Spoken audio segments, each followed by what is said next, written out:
Alright, I'm back. So I may have been trying to cook up some videos to try to show that I'm still alive, but it's a lot more harder now that I think about it. Like, I have an Arctic Eggs video that was cooking up, pun not intended, and then suddenly Steam's Next Fest came by with a bunch of demos to play, so I started working on that too. But then I broke into this shortwave psychosis and started getting visions of finding a behelit that resides in Antarctica. Fun fact, 15% of Antarctica is still unclaimed by a nation, just sitting there. Ripe for the picking. All there.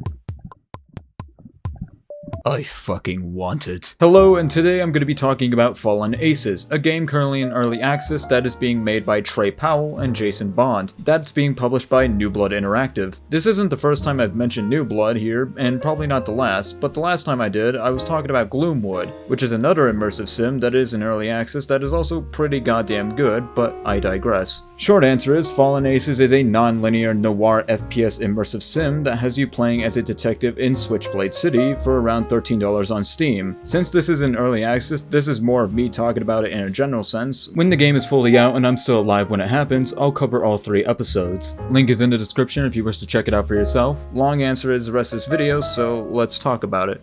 You play as Mike Thane, a detective living in Switchblade City who has to solve a mystery involving its heroes, the Aces, who have been mysteriously getting killed off one by one, working alongside one of its surviving members, Nightwave, aka not Batman, fighting off goons and known criminals to get to the bottom of it, fighting through gangs like the Glasshearts and Benedettos to uncover the mystery. One thing I'll say right off the bat, this game fucks, man. I really dig the handcrafted comic book art style the game has in both gameplay and cutscenes. I don't know how to explain it, but I really like it. Even then, I really love the dialogue the goons have. They need a wheelchair or something you could just push him over. I hope I do get to push over an old guy in a wheelchair.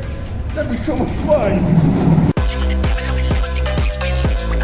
I wish some poor sap would try and hit me. Just try.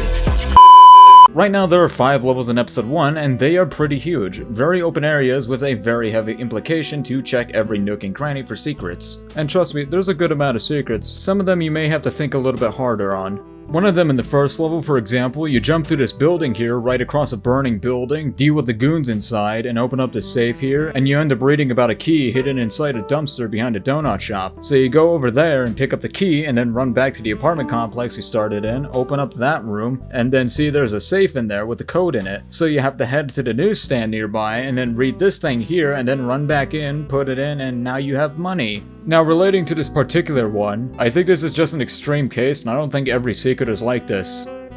I hope. There's only 2 levels I could think of that were a little bit more on the shorter end, that being the only daytime level and another where you have to investigate Walt's house, but even then, you can go through every level in a plethora of ways. You know, you can play it stealthy like old school Thief, sneaking around, throwing stuff around to distract goons, and taking them out silently as you cloak yourself in the shadows of Switchblade City.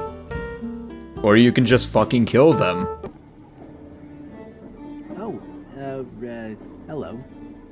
Looking sharp today, mister. Hey, thanks. I stole this bird, by the way. One little thing is that it's not just filled with goons, but there's also people you can chat with. One of them had a little side quest that got you some loot. And even then, there are some small animals you can pick up like pigeons and rats. Look at my rat. It's special. Since these maps are pretty big, there's a pretty high chance you can find a shortcut back to the early parts of the mission, which, you know, that's pretty cool. But you know, enough about talking about level designs and all that.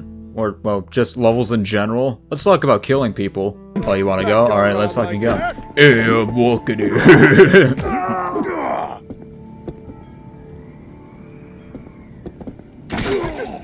The majority of combat in Fallen Aces is mostly hand-to-hand, which is pretty spiffy. You know, you have your 3-hit combo to use, you can charge up your punch, you can kick them down and curb stomp them, you can also dodge attacks and parry those same attacks and get your own hits in. Fun fact, I caught the AI a couple of times throwing a punch, so I go to parry it, and then they fake that punch and change it to a kick, which I think is a little neat design I saw. Sometimes you end up stunning your enemies and you could pull off a flashy finisher move that has its own little sound effect to it. You know, a little fun thing I learned is that you can still look around for some of them, so you can quickly look up and send them up into the air and let gravity kill them. Get over here. I'm gonna kill you. I bet Dark Souls 2 is proud of the fall damage in this game. You can also use the environment as your weapon to fight off goons, like throwing gas canisters at them, turning them into red meat stew, or using a banana peel because it's funny. Then you have traditional weapons like bats and knives, nothing really special. Then there's guns, which are pretty powerful to utilize, but the drawback is that ammo is very, very scarce. or at least in my playthrough it was very scarce. Since this is a New Blood game, you can also use a bar of soap to atomize your enemies with.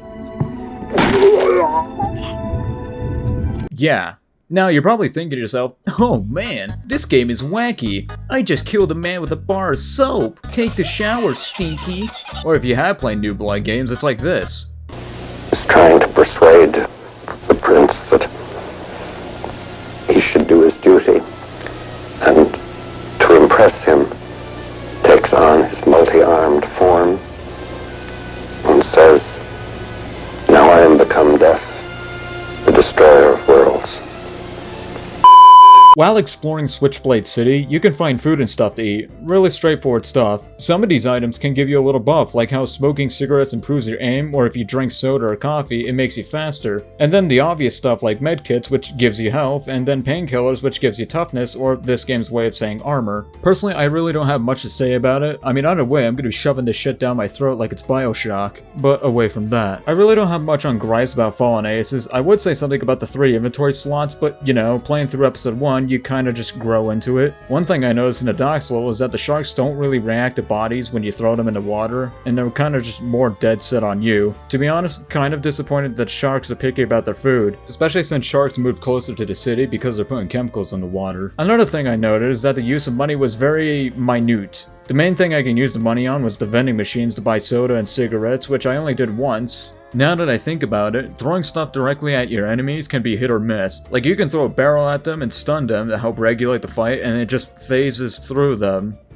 Alright, cool, fine. Another thing, which is more of me just bitching, but in the daytime level, you have one of Nightwave's allies named Blake hook you up with the car to get to Walt's house to investigate, which at the end of the level leads to this defend the area type objective and all that. Nothing really crazy, but Blake can defend himself by shooting goons from his wheelchair. Near the end of it, Blake fucking shot me doing 70 damage. This is on normal difficulty, so, you know, I was like, Now that's a lot of damage! and I was surprised at the fact that Blake could have easily killed me, let alone if I was on hard difficulty. So, you know, I shot him with a nail gun and called it even.